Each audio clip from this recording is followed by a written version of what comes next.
Thank you for joining us for today's PAVE Coffee Chat, Future Nostalgia. Please join me in welcoming our host for today's chat, Diane Spiridulius, a full-time professor at Sheridan College in the Visual Merchandising Arts program and a freelance stylist. Her portfolio of classes varies from delivering fashion styling to retail merchandising and integrated retail merchandising.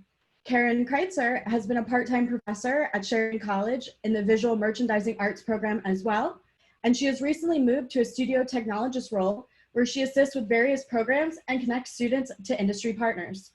Diane and Karen also enjoy freelance work consulting both large and small retail operations, and they have presented at various conferences throughout Canada and the United States.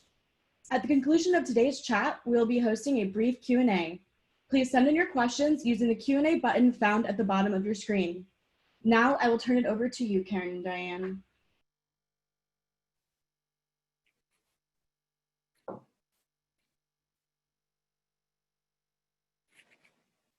Okay, I think we just have to both unmute and we're good to go. There we go. Thanks for having us. We're excited to be able to chat today. Myself and Diane always love collaborating with our students and looking at trends. And so we wanted to chat today about future nostalgia.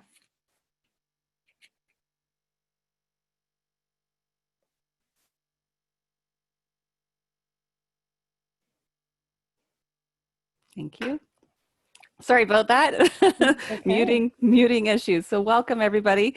I just wanted to say it's great to see some familiar faces, and I'm glad you guys could join us. It's also great to see my friend Karen, because we haven't really seen each other in person for a long time due to this crazy climate that we're in. You know, it gets a little tough not seeing your friends and family and coworkers, and you know, we always think about the opportunities that come to us and that kind of bring, you know, certain trends or new sort of outlooks to fruition. And one of them is when we have those challenging times. And usually most people, when they kind of are, you know, focused on a challenging time, they tend to look a little bit in the past when things are a little easier. So that's why we really wanted to talk about future nostalgia and how it's really ramping up in the industry. You know, can you remember a time 7 months ago? Oh, the good old days. So, you know, we can go and hug our friends and see industry friends at parties and things like that. It would be lovely to kind of look back and feel a little happier about that. Yeah, and today we're just touching on that, as Diane mentioned, how there's this resurgence across all spectrums of design, whether it's retail or hospitality or food, media, and of course, just how those little moments can resonate with the customer. Mm-hmm.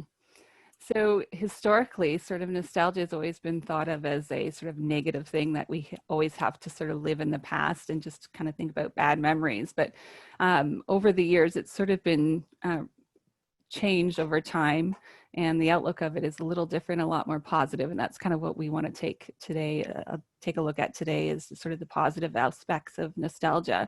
And I love this quote because it just kind of summarizes it. Nostalgia is the file that removes all those rough edges from the good old days. So we kind of just want to remember those good parts and those good components.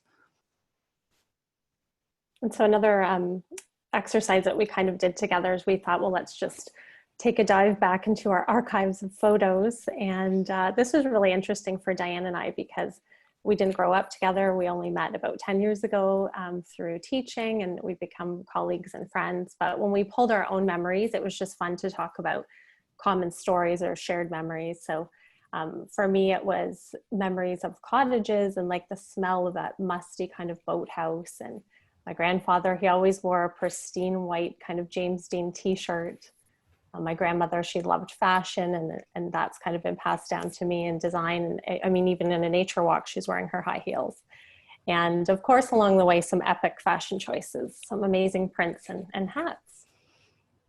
Yes, and a lot of the pictures that you see here are very similar to the pictures you see with my selections, although most of mine are a little younger, but I remember a lot of my younger days because I was such kind of like a tomboy, if you can say it that way. But you know, I remember that death walker, you know, those little roll around walkers. I still remember being in it. If you can notice, one of the legs has tape all around it. So kudos to my parents, like super safe. Gotta love the 80s, right? Probably a Walker from the 70s, to be honest. And then me and my brother, we played all the time together, and it was pretty much, you know, bikes and in the dirt, in the sandbox, you name it. My grandpa was a big car enthusiast, so he's always working on sort of old vintage cars, which I loved. The middle one there was my Varney t-shirt. I like adored that t-shirt. It was like on my body like probably three days a week when I was in sort of middle school. So it's just that neon color Varney was like always like the height of fashion at that point, and those brands that came out. And of course, like Karen, I love the cottage. So my family has been at a cottage in Sauble Beach for a long time, basically since like the 70s. And my grandpa always puddled around there, and he fixed things, and that's where I had a love of sort of getting hands-on and had to fix things, and also a love of sports. So him and my dad were insanely into hockey and insanely into baseball, and that's where my love of baseball came from too. And so it's always these like nostalgic memories that come back that always makes me smile. And then of course prom. I mean, who could forget prom? Well, some people might, but I didn't forget prom, and I was like the only one that wore the red dress at the prom. And Karen said she pretty much had the exact same dress as me. Yeah. So another jumping off point for us, you know, we were just talking, especially in today's climate when things are uncertain, we're trying to grasp onto the things that we, you know, can control. And this kind of struck a chord with us as well. In the face of the current stresses tied to the unknown, the consumer interests have been shifting, which we all know. And many are turning towards nostalgia for that sense of comfort and normalcy and familiarity. So again, just something that we can control and look back on.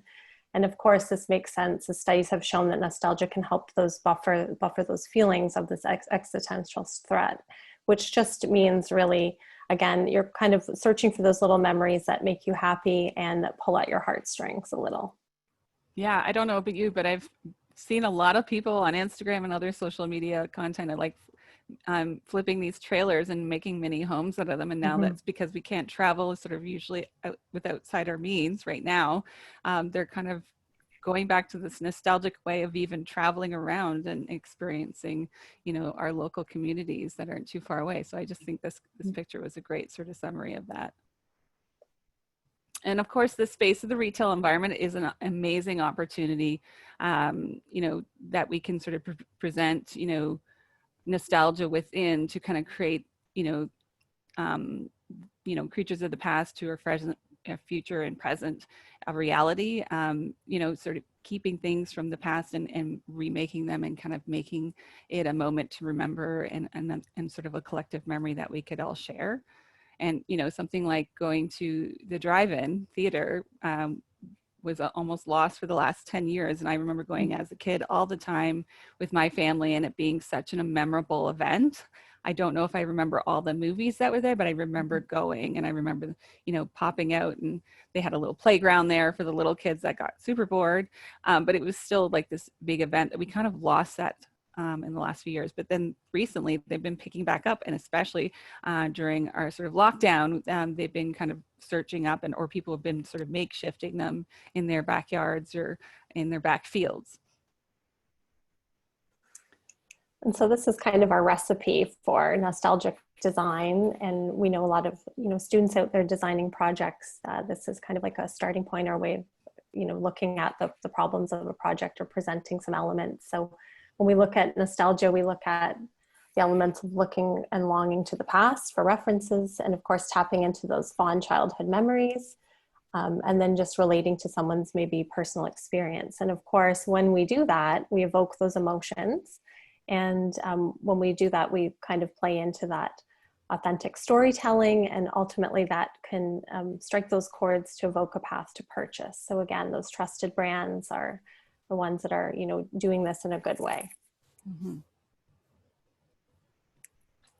Yeah, so we've pulled quite a few different references. Some we've seen in our travels, some we've sort of researched online and gotten feedback from some of our colleagues. And so, you know, a couple of the examples are within different parts of the industry, not specifically fashion. We've kind of covered all different avenues. And then one of the ones that we came across was Shug's Soda Fountain and Ice Cream in Seattle. It's just, I mean, ice cream is nostalgic in itself. And we'll talk about food a little later, but we just love this idea of like the soda fountain, the soda shop. They actually kind of did sort of really interesting cues within the space with their design choices. You know, the back wall there having the map, sort of city map, road map on the back as a really cool, interesting design sort of aesthetic there that kind of nods to the community and kind of gives reference to that. You know, the older style sort of menu boards with even the typefaces to match that. Love the walk up ordering window. And funny enough, this was obviously designed way before COVID. So this is sort of something that they were ahead of the game in. Maybe they saw something, I don't know.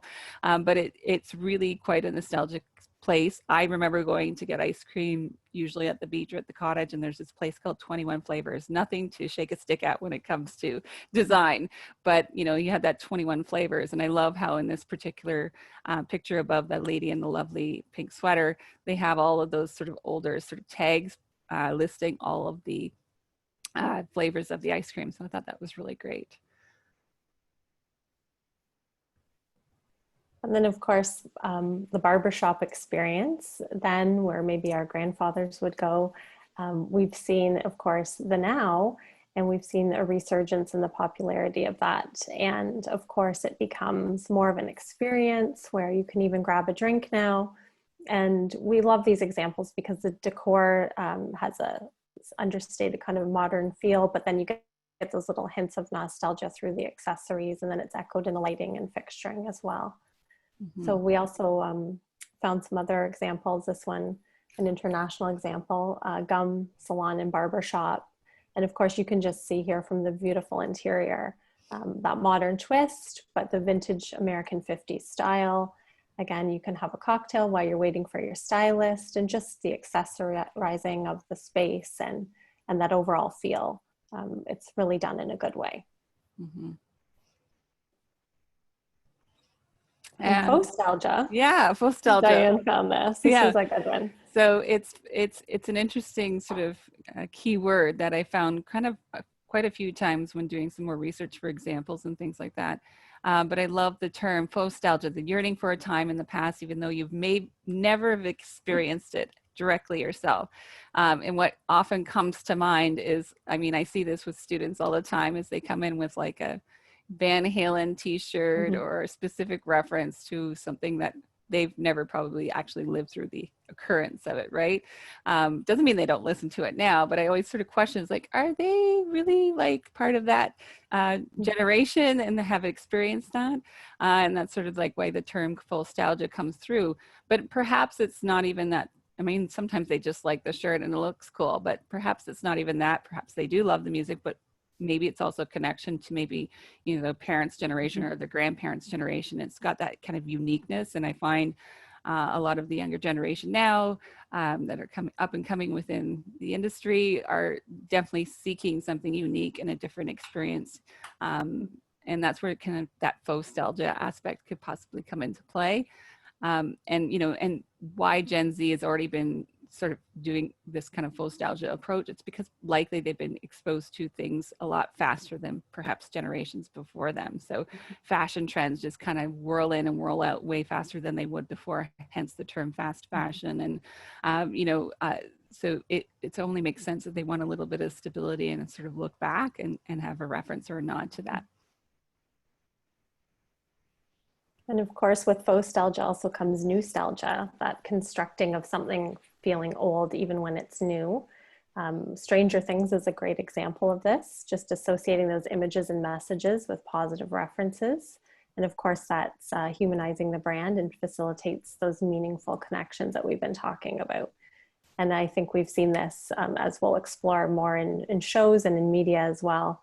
And again, it's crossing many different target groups. So not only is a show that, for instance, Diane and I remember, but now our children are able to experience as well. Some Great examples too in retail. I'll let Diane take this one. This was a good find from New York. Yeah, so this was a sweet pop-up with Arizona Iced Tea. They did a collaboration with Adidas, and it was, it caused quite a ruckus and a stir, but the concept was essentially for their 25th year anniversary, Arizona Iced Tea wanted to celebrate and have sort of a nostalgic nod to its origins and time and origins. And, you know, the price of it was for a long time, I don't know if it still is, but it's the 99-cent can and the tall can, right? And that's what, with that, you know, iconic graphic with the checker marks or the and floral, the cherry blossom print. But what they thought is that they also do a nod back in time to the 99-cent store. So it was like double, triple nostalgia at this point. But not only that, they wanted to have nostalgic price points. So everything in the store was 99 cents. And so this was a pop-up just to kind of create some excitement and kind of, again, collaborate with Adidas that would bring in a different demographic or multiple demographics into the space. But it's very much streetwear oriented, works perfectly within the New York City area. Interestingly enough, so it had gathered so much interest and excitement. I guess they you know, really presented it in social media and in storms, and there was huge, like massive lineups for this place. I think mostly, I mean, it was a nostalgic moment, but it was also that price point. You can get a pair of Adidas custom limited edition for 99 cents, and you had to pay with a dollar bill. And so they caused such a ruckus that basically the police were called. So I don't even know if it actually physically opened. I didn't get to see it myself. But then they ended up, you know, gifting the merchandise online. So it was kind of a bummer that this didn't get full exposure and opening, but it did cause that sort of riff off of the sort of 99-cent store and that crazy amount of, you know, action within the space. Which is amazing. So great to know that something like that was just, could appeal to so many people. And I think you're right with that example, that it made sense for the brand. Those iconic colors were simple. The Nostalgia Project was also developed by the Hudson's Bay, and they had this kind of shop within a shop feel. So you can tell by the photos here, every detail was thought of, from the graphics and the different patterns, the fixturing, the lighting, the color palette that they chose. And of course, everything was familiar to a child of the 90s, and all of the accessories that they sold, the Pac-Man accessories, lip snacks. And then of course that collaboration with Adidas brings in a whole other target group, which gets layered in. And then of course appeals to if you grew up, but then it would reach a new target market as well. And of course, we really loved the take that Tyler, the designer of this, so the fashion director, said that the Nostalgia Project brings brands together that allow style seekers to reminisce while still offer them a fresh up and coming kind of design feel and aesthetic. So again, just something a little bit different and unexpected in that department store feel.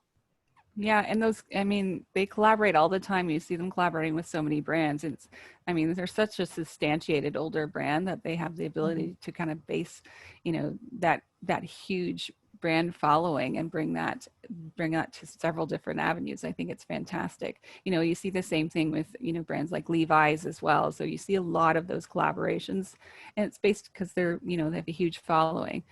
And here's some other sort of basic other references we found, and some of them are a little older as far as sort of when they happened, but you know, the image on the right with this really interesting, unique lighting fixture is this Dry Bar, which is a great salon that focuses on blowouts essentially, and it's got such a cute sort of mid-century design with an update. I love that.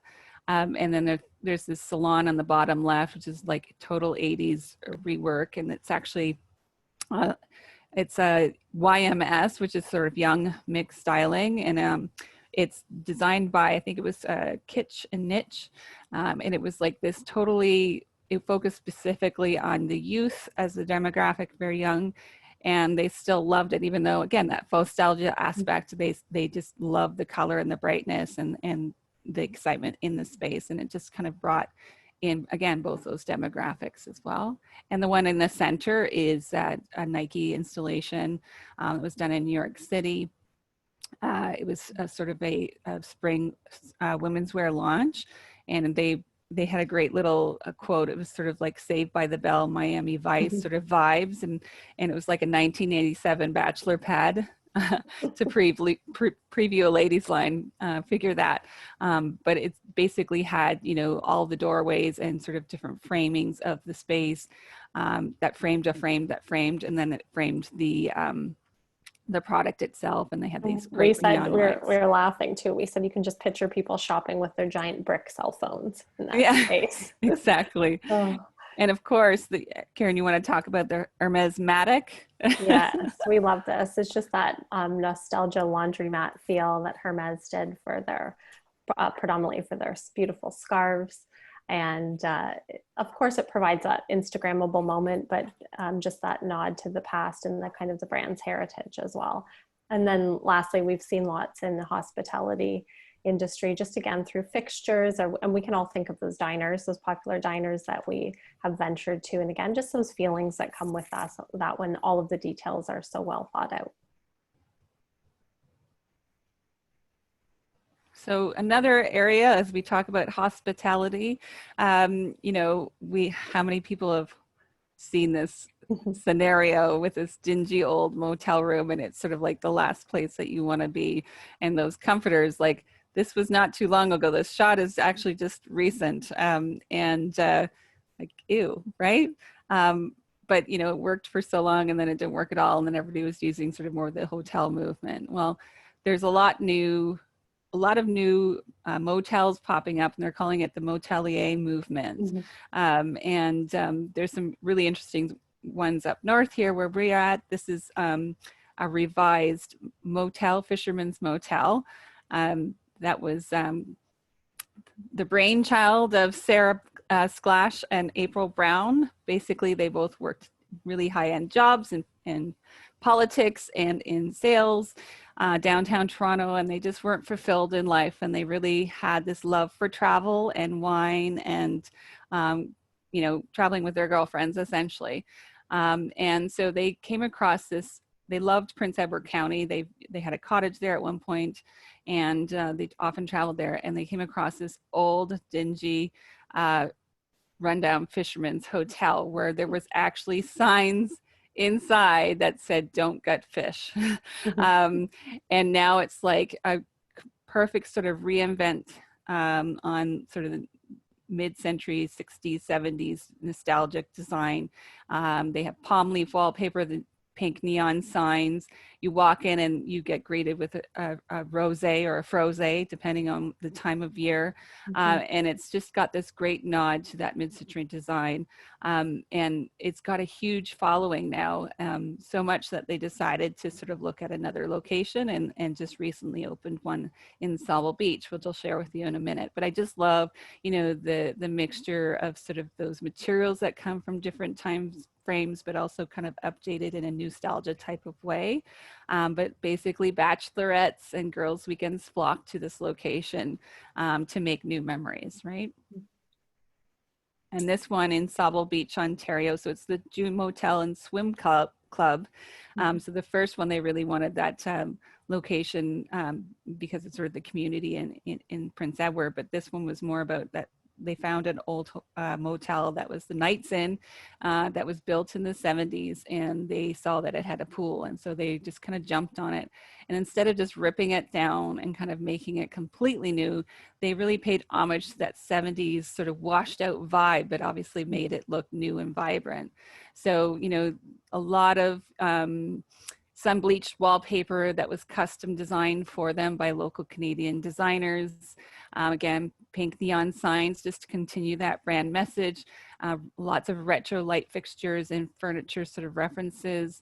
And on the balconies, of course, who doesn't love a hammock? I mean, sometimes you can't get in and out of them, but they're pretty fun just to kind of try out before you've had a few drinks. Let's try that.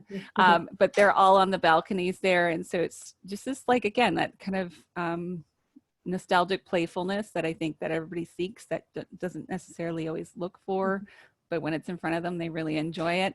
And they had, the pool redone with these great loungers, those plastic loungers that also have that nostalgic feel to it. It's like, oh, those things that broke after you left them in the sun too long and left lines on the back of your legs. But everything they chose was all so wonderfully curated.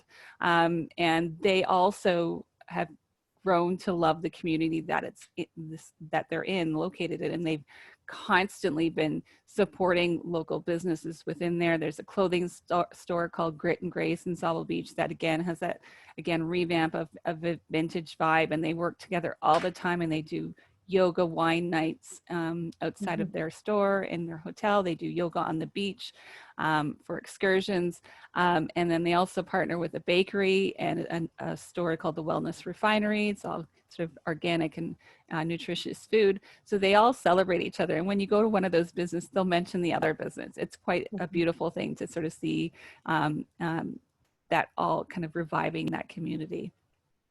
We also just love the sustainability factor of that. Often these projects, sometimes, due to limited budgets, but also they really leaned into the facade of the building and then played off those colors, which was really great that they embraced that. And then these examples are really great. They're across the United States, scattered in university anchored towns. So the graduate hotel grouping, this one in particular was quite funny in Knoxville. And this was kind of like the brainchild of Peyton Manning when he collaborated with them. And it just is kind of, again, paying that nod to the nostalgia that we feel with homecoming and our college and university days. And again, linking it back to that time and that place, and they were, very valuable times in our lives. So when Peyton Manning got on board with this, he donated a lot of his memorabilia. He helped with the design. He also helped name the menu and pick the songs on the jukeboxes. So you can just see through these pictures here, just the level of detail that they went to. And in researching it, we came across, more stories and details. And they said even in the bar component, there's a cardboard box sign framed, and it was probably a replica of the actual sign that his roommates made, because they wanted to just kind of get on board with the fame he was having even in his college days, and people would be lining up and bugging them all the time to have Peyton sign things. So they said, you know what, if you're coming here for a signature, then you need to leave us beer or baked goods. So it's just, those little stories and the connections. And I guess he's even named some of his, influential teachers on the menu. And again, each location is specific to that town and pays nod to the community and the culture of that area. I love here in the picture with the check-in desk being the boat. So that basically was a nod to the Navy boats that would be in the Tennessee River, the river during game time. So it would be a consistent message, right? And I think that's great. It's the first thing you see. So it's those moments, even, the typography and the color selections always nods to the team colors or the town colors. I think it's really brilliant. I love the photo on the far right. I think it's amazing that it feels like, your boyfriend, your college boyfriend's basement or something, and it has all the family photos, and it's like very kitschy and but still very well curated. I think that's fantastic. And on the other spectrum, wouldn't you like to go stay at the world's last Blockbuster for $4 a night? So this was an amazing collaboration with Airbnb and Blockbuster. So the last one in Oregon, the last store in Oregon, collaborated with Airbnb, and they had 3 one-night stays in September for the low cost of $4, which was the cost of a rental. And it was just a really great way to, again, have that, remember that nostalgia of, for me, it was always going to Blockbuster for dates, and it was like going pick out a VHS or DVD, depending on when you went there. But it was like such, a fond memory for me, and I think everybody had a collective memory of the same moment, for most of us anyway. But it's just so great. So they made it sort of, again, more to the 80s, 90s nod. It's sort of like in your living room at that time. And they even had the snack bar with the nostalgic sort of designing and packaging on there. And it's been sort of recently released. I was just kind of alerted yesterday that they were possibly thinking about doing collaboration with the Fresh Prince of Bel-Air. Was that it, Karen? I think so. Yeah, that's what we heard. So just people are getting creative with, again, travel restrictions, and how can people make these safe experiences also a little bit fun and interesting. So definitely Blockbuster overnight would do that. I'd like to stay at Bel Air Mansion. That'd be amazing. Would be. Some of those sitcom homes would be quite great. Yeah. And of course, lots of examples in music and media that we've been seeing, especially, now with the COVID again restrictions. It's helped us to kind of bring all these different examples to the forefront. So of course, lots of reboots over the past few months. We've seen online Zoom chats with different cast and crew from various shows. I even heard this morning on the news that Father of the Bride Part 3-ish is coming out soon. And, just those new releases, we've seen Mulan, so the whole Disney franchise, like reinventing and kind of modernizing the stories. Again, different sitcoms, biographies, like the one about Nirvana. And then Diane said the one she's most looking forward to is Bill and Ted's Excellent Adventure. Yeah, excellent. I'm so excited for this. And I think it's brilliant even how they're reworking the stories and bringing in the next generation they've casted some amazing daughters for them that are very current and trending out there. So I think it's really brilliant. I'm excited to see it and share it with my kids too. I think that was part of the nostalgia, is being able to share it with somebody that hasn't been a part of it, and for the most part they love it. I think it's great. Like my kids, we talked about the Goonies and they were like, what's that? And then we shared it with them, so it was like such a great moment. But then you got to be careful. It's like what was acceptable when I was like 10 years old may not be acceptable what's today. age appropriate now. Yeah, exactly. And then songs, of course, throughout the pandemic, we've been turning to different playlists and, again, holding on to different songs. And even before COVID, they would always laugh at me on campus because I tend to play the acoustic version of different playlists. But it's great. You could see people kind of like snap and hum along, and they know that they know the song, but they're not sure who's covering it. And Spotify, of course, they did lots of surveys and they came up with, yes, people are researching things that were bringing back memories, different playlists. We all have our gym workout or our power walk workout playlists that we do. And then just different eras and songs. And Diane and I were laughing as well because with, of course, TikTok, our children are, dancing around, and you hear a song and then all of a sudden mom's pretty cool because she knows the words. But again, it's just a resurgence in a song that we grew up with. So it's just been different to hear, these songs and playlists resurging. I think even Billboard released all the top songs over the course of the last couple days. Yeah. We're not cool, Karen. It's okay. We could just have to accept it. My go-to playlist on Spotify is this old school hip hop. It's like probably the most followed one. I think it's amazing, especially for the gym. Highly recommend it. I mean, there's nothing more nostalgic, in my opinion, than some music. It instantly brings back a moment in time that is either good or bad, but you all have it. Once you hear a song, it's like, oh my God, I remember when I heard this song, replayed this song constantly in the car, driving somewhere. I think it's such a key moment that even so, if you're doing this nostalgic nod, that in retailers that music approach would be a solid one. Oh, and the sports games during lockdown, we didn't have many options. So here in Canada, we are still holding on to that 92-93 World Series victory by the Toronto Blue Jays, the only Canadian franchise in MLB. And people around here were watching those games as if they didn't know the outcome. It was like an event, reliving every game in that series, and it was on week after week. There were no other choices. So it was okay. And then, of course, we saw The Last Dance come out, Michael Jordan's career, so popular on Netflix. And then the Raptors, of course, our beloved Toronto Raptors.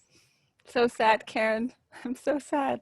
Remember like and last year when we won and it was amazing, and Yeah. we could actually hug each other in a crowd and celebrate. And Mhm. now it's over for the Raptors this year, but I mean, we gave it a good go. But I have to mention the 92-93 World Series. I mean, Mhm. I remember where I was at that moment, and my mom saying that, especially in 92, that Joe Carter was going to hit that home run, and he was looking where it was going to go. And my dad said, "You're crazy." And then he did it, and then we're all on the floor rolling around, screaming. It was such a great moment. But then, you have a specific connection to that moment. I do. That's right. My Yeah. husband, the bad boy, 92, 93, back champions. So But crazy. just with sports alone, though, when you look back to the crowds and the feeling, and kind of ties into our next point about you go to the ballpark, and whether you're with friends or family, and you have a beer and a hot dog or a pretzel, and it's just the sights, the sounds, and the food. And of course, memories are made through the taste and the smells of the food we eat. And we really loved that takeaway, whether it's, your grandmother's freshly baked chocolate chip cookies or an apple pie, and think of like the holiday seasons and those items that you have. And of course, like the kick right now, of course, pumpkin spice everything in the fall, but it brings back that feeling. It's time to get out those sweaters. And we know in the pandemic, it was interesting to look at people's food choices, some good, some interesting. And along the way, we were just craving that comfort food. Yeah, sometimes the choices weren't smart ones, Karen. I grabbed a couple, especially snacks, right? It's the snacks. You're at home, you're like, your kids say, "Can I have a snack?" I felt I was saying that to myself every 5 seconds. So, we just needed the comfort. We grabbed something quick and easy. And sometimes processed food just fell into my hands. I don't know how it happened. And so did 10 pounds. So I'm dealing with that now, as I'm sure other people are too. But, I think some of the comfort foods that were really popular kind of, again, might have been a good choice, but might have been a bad choice too. Yeah, we just loved the idea of cereals as well. There were some brands. There's a company called Magic Spoon, and they kind of revived all of their nostalgic flavors. But they have a healthy twist on theirs, of course. But their sales just grew exponentially in the lockdown because, again, people were trying to be healthy, but you're just eating out of habit. It's an event to go to the kitchen, step away from your laptop, grab some cereal. And of course, just those brands, we were stockpiling those non-perishable food items. So yes, there was some extra Campbell soup and Chef Boyardee in our pantries. And I think the top selling go-to snack in Canada was ice cream, and not far behind that, chips. And of course, just looking at the food industry and how, I think it was maybe Doritos, they had to play with what flavor they were going to produce, just because there was kind of this balance of seeing, what they could do with their equipment and the resources available. So again, not always popular food choices, but definitely comes into play with nostalgia. I mean, the spray cheese. So amazing. The flaming hot Cheetos reference I love. It's like it's been like a trend for the recent years. Even it's gained like fashion acceptance. So you're having the flaming hot Cheetos attire, which is all the rage in Gen Zers. So I think it's a nice little segue into the next portion, which is my love of fashion. So of course, fashion could not really sustain itself in an interesting way without looking to the past. It's constantly in a cycle. They call it the fashion cycle. It's constantly looping around, and historically, it's always been sort of 20 years, and some trend kind of comes around again and kind of reinvents itself. But you could kind of bet on that time frame. You didn't have to be a genius to be a trend forecaster previously, but now it's like constantly fast-paced trends and flipping, like fast fashion. So we were talking about those Gen Zers being so exposed to that, and now it's at a moment where it all has to slow down, and it has. And it's interesting that COVID has done that. It's been really tough on a lot of the brands to produce things on time and not be wasteful and think about sustainability approach. So you're seeing a lot of brands shorten or condense their lines, like their spring and summer, or summer just going down to one release for the entire year, and they're doing less shows, or they're doing them online live or live streaming. It's a sort of a different world out there, but it wouldn't really function at all without some sort of historical nostalgia in there. Recent campaign for Nike Air Max, the 270 React, again, just a revamp of an old product. But of course, I mean, you just look at the art direction here. I think it's exceptional as far as, you know, capturing that moment. And it's like the set itself, the colors, even the poses have a nostalgic value to them. So it's something to really consider when producing that marketing elements, is to, you know, kind of look back to those references and what was really key at that time, kind of like the 90s supermodel poses that were so powerful. You'll see them a lot. And then I love the Gucci Cruise 2020. Again, they have basically all of those staple sort of price points. And then, you know, having that nostalgic background in the foreground, the cassette tapes and the boom boxes, and just sort of that contrast of the sort of mid-century to the 80s and so forth. And of course, Marc Jacobs, their spring 2020 line was 25-year anniversary. So you've been seeing a lot of brands doing those sort of look backs to their previous lines, and that's what Marc Jacobs did here. Over the years, he kind of referenced some older designs and revamped them, and you can tell there's some pretty amazing nods to all the different decades, which I think is fantastic, and it still makes it really cool and relevant. We think it's really interesting what will come out of the pandemic too in fashion. And, you know, people don't always have the disposable income now and prioritizing fashion. So just, you know, you're digging in your closet and, you know, whether it's your athleisure look for working from home or when you do have to go out, you're just kind of grabbing things. So it'll just be really interesting to see the different creations that come out of this. We also love that kind of, as we mentioned, heartwarming feeling that comes out of nostalgia, and really based on that is that sense of community. So again, in an authentic way, when retailers can tap into it, it's just that motivation, and it's creating that safe space for the shopper to feel as though they're part of something bigger than them. And again, just engaging them to be part of a community. And especially, you know, when it's online or offline, partnering the in-store experience when they can get there safely with what's going on online, whether they're visiting Instagram or a website as well. So again, just being consistent, but having those feelings come through. Yeah, even roller skating. I love this image. I just want to live there. But like roller skating has come back like exponentially. You're seeing all these younger generations doing it, and it's just so cool. I love to see that kind of simpler times kind of thing.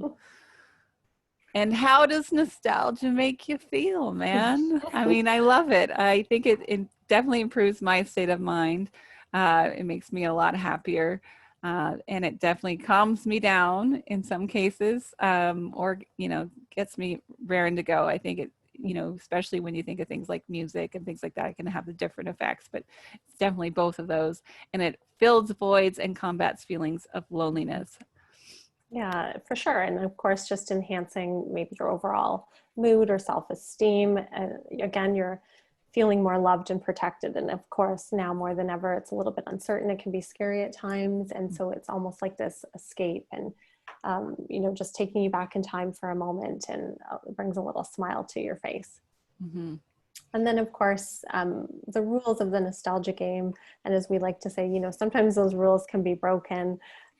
In general, we say don't overdo it. So if you're working on a design project, you can take little hints of nostalgia. It could be a pattern in a fabric, as we saw from the Motel bedspread translated into the wallpaper.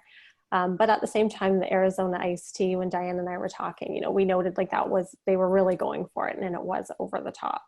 And then, of course, knowing your audience, so knowing what the brand is all about. And now that's really tricky because we know more people are online during different times of the day. So, you know, maybe during a normal work day, we would just check our phone a couple times, but, you know, maybe more at lunch. And now we've got all of these different target groups online constantly. So it is really challenging for a brand or a retailer to sort through when is our audience online and what do those demographics look like.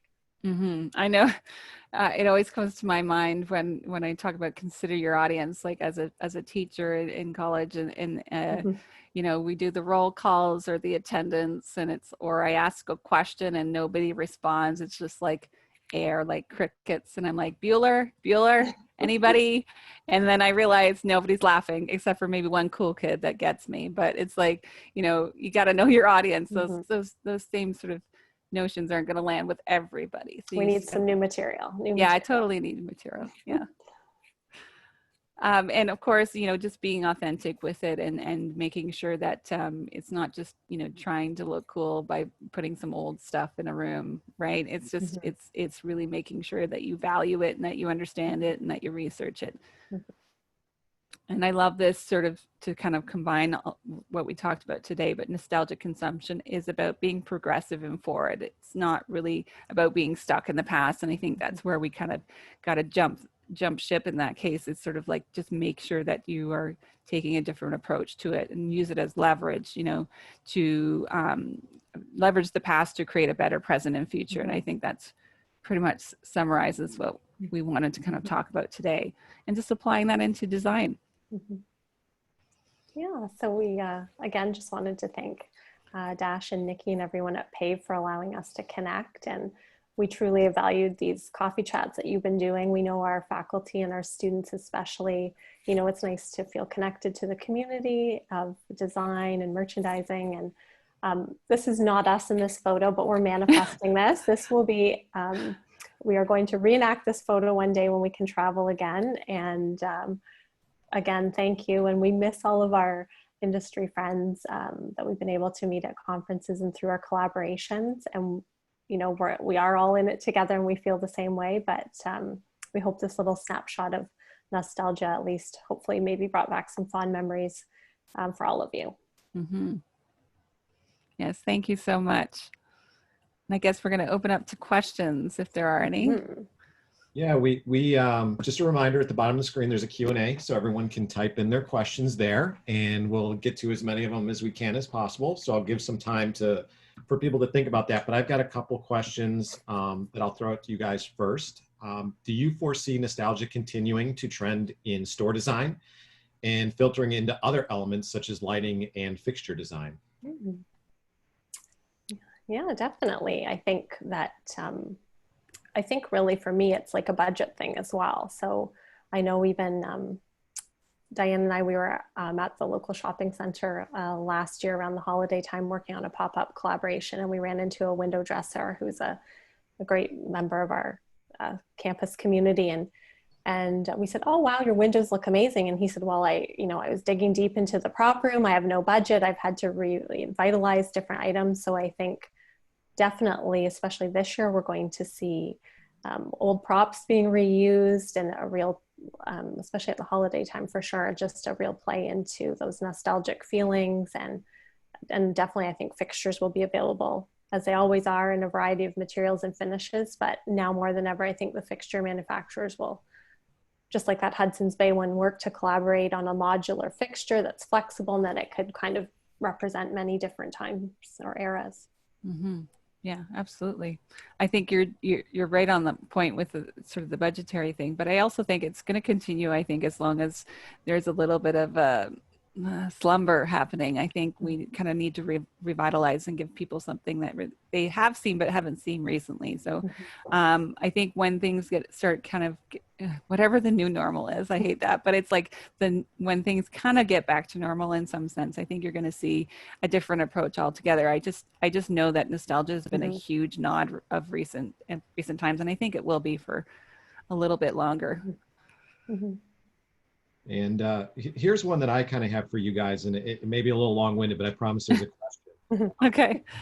So, you know, obviously, if we're going to refer to this as nostalgia, or some people want to call it retromania, you know, I think it exists in so many of our lives, and sometimes we just are starting to forget it. You know, when you're talking about the automotive industry, where you had, you know, like the Mini Cooper come back, which was kind of a throwback, and you've got like the Dodge Challenger, old muscle car body style, you know, kind of to fitting today's needs, and you know, just even the Ford Bronco, which is coming back out. And I was amazed that they had 250,000 pre-orders, and that crazy. In the pandemic. In June, they started doing pre-orders. And, you know, gaming, we talked about the Sonic movie, which is obviously a big throwback to the 90s kids. Fashion, sports, which you touched on, you know, the throwback jerseys, which are huge in retail right now. Everybody wants their, you know, throwbacks, which probably people did not like back then, but now all of a sudden it's cool. So, it's really interesting. So my question to you guys is, you know, what trends, and I guess we can go specifically as far as retail, do you wish would make a comeback, or would you like to see a comeback that we haven't really seen yet? Oh my goodness. Yeah. Ah, I love. go ahead, Karen. Oh, No, go I automatically picture that Coach window that was done, and it was like the moving laundry system. I think just anything that's really done in a good way, that serves a purpose like that. So that related to the brand, and I just think like the fixturing and the interiors to really transport you to so it's like an escape or a journey, especially with no travel. I really like those stores that totally convert everything and just go for it. Yeah. One of my earliest memories, so this just popped in my head, it's crazy. One of my earliest memories of a retail space. So I'm from a really small town called Owen Sound in Ontario, and it's actually a port city. So we have Georgian Bay Port there. And so it actually had quite a bit of an old history to it. And the sort of on Main Street's all the old buildings and the old retail stores. And I remember my mom taking me to the space. I have no idea what they sold, but they still had a wax mannequin in the space, which was amazing. And the other part was, she was kind of creepy though, but the other part was that, you know, we would pay for something. Obviously at that point it was cash. And your cash would go in a capsule and it would shoot up a spout and it would go into the office in the top loft of the space. It was a very old industrial type building. And then they shot it back down with your change. And as a kid, I was like, what? This is amazing. And just seeing that happen, it's kind of like the old mail slots in you know, the business buildings. I'd love to see that because I think it's just something you haven't seen in so long and completely forgotten about or not even experienced at all. So I think that could be kind of cool. That's cool. Yeah. And I've got a comment here. COVID restaurant, TV trays, socially distanced, and food served in aluminum foil, partition plates. The food may be a fusion of 50s comfort and nouveau. Love it. Great point. Yeah. And you can't buy a TV tray here anywhere in Canada.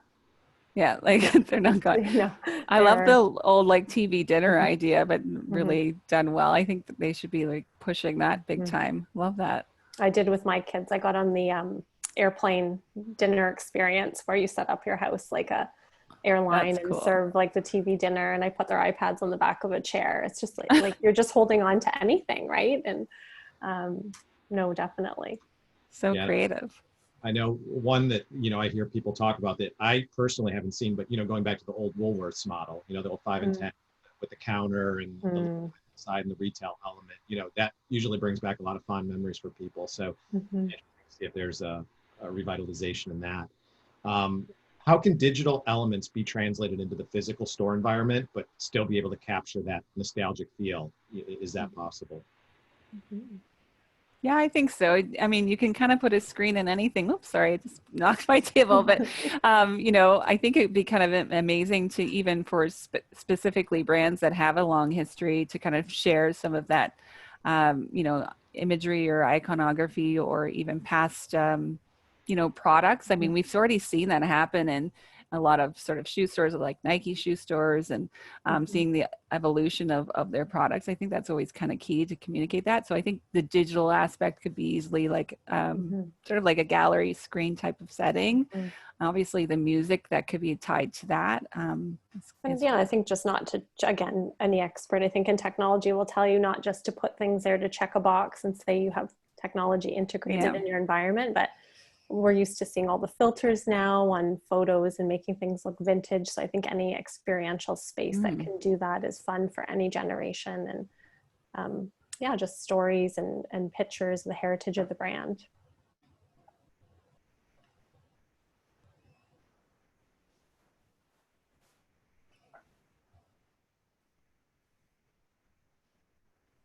Oh, you might be on mute. I don't know if he's talking. Yep, I did. I saved this one for the last one. So we've talked about some really great examples of nostalgia going right. You know, where have you seen nostalgia gone wrong? And if you've got any commentary of where you maybe feel or thought they did go wrong. Well, I think there's always like with nostalgia, there could be a song that maybe does evoke not a happy memory, or, you know, there's always that. You can't control that about your demographic and that target market. But in terms of stores, I think just as long as they're consistent with their messaging. I mean, it would be no different than a store doing like handwritten sign and they're trying to do it in a scripted way, but it's not real. Like they're not crossing their T's and dotting their I's.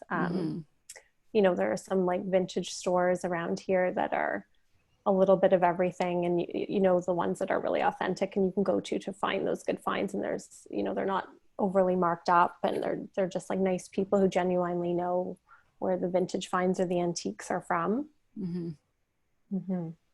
There's another sort of hospitality brand. I don't think they did it but poorly. So it's called the Dive Motel, and every room has, it's like a remake of, again, the Motelier movement, but every room has a different aesthetic of different decade or genre. It was literal. Like when I showed you the Jew Motel, it was sort of like just moments of, you know, pieces, and they went kind of full out. And so if you look them up, I mean, they're totally groovy and wild. I've never seen anything like it, but it also kind of, sometimes you're like, oh, I don't know if that makes me feel good, because it's a little bit, I don't know what it is. It's just a little too much, as we mentioned before, kind of in the rules, but at the same time, I think it's such a unique interpretation of the motel. But yeah, maybe. And I've got one more that came in, and it's very relevant to today's kind of temperature, what's going on, you know, with this past year, especially, you know, you've seen a lot of racial equality movements like Black Lives Matters getting a lot of attention. Do you see this being reflected in nostalgic design as well, or not as much, is the question. And I know, just for me to add commentary to that, you know, I've been seeing a lot of stuff, obviously, about, you know, the civil rights movements going back from early 1900s to the 70s, and a lot of, you know, what this kind of started. So do you guys see any of that being reflected into design moving forward? Yeah, I think so. I think the unfortunate thing is that some of that, you know, reflection of finding, you know, imagery to kind of evoke that might be a little bit more challenging depending on where you are, you sort of, and what you're referencing. But I think it's again, that's that sticky moment where you're looking at sort of reflecting in the past and not ignoring it, and sort of talking about it and exposing it and learning from that. So I think, you know, looking back might be a good thing, but you just kind of gauge it carefully, I guess. But I think there's a great opportunity to use that to our, you know, to educate and share sort of our histories and our experiences. The collective memory and nostalgia is just, you know, enormous. Like we tend to share a lot of the same experience, but some of them we don't, right? We haven't shared the same experiences. So this might be an opportunity to kind of leverage that and use that to educate and inform. Yeah. And I agree. And I think it's just that wanting to make things right and better, and to understand and to tell those stories in a good way, and to work together and to ask and to listen. And as a brand, just like being open to that. It's just stepping out of your comfort zone. I think a lot of those things may make people uncomfortable, but it's something that people need to get comfortable with and talk about, and doing it the right way. And that's so true. We met actually with a local business, Diane and I, just during the pandemic, and the owner was really having trouble. She owns a really well-known ladies' wear boutique here in town, and she said, you know what, I want to say something, but I'm just waiting. I have to like carefully think about how I want to approach this. And, you know, we really respected her for that, and just taking time to listen and to gather her facts. And I think people just want to work together and know they have the support of a community to do that.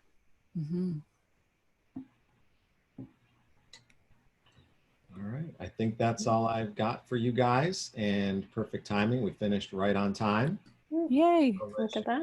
Thank everyone, but I wanted to thank everyone for attending, and we'll have some more coffee chats we'll be announcing soon. So I'm looking forward to that, and hope everyone can join us. So Diane, Karen. Thank you. Thanks again. Okay, we'll see you soon. Thanks. Online. Okay, bye.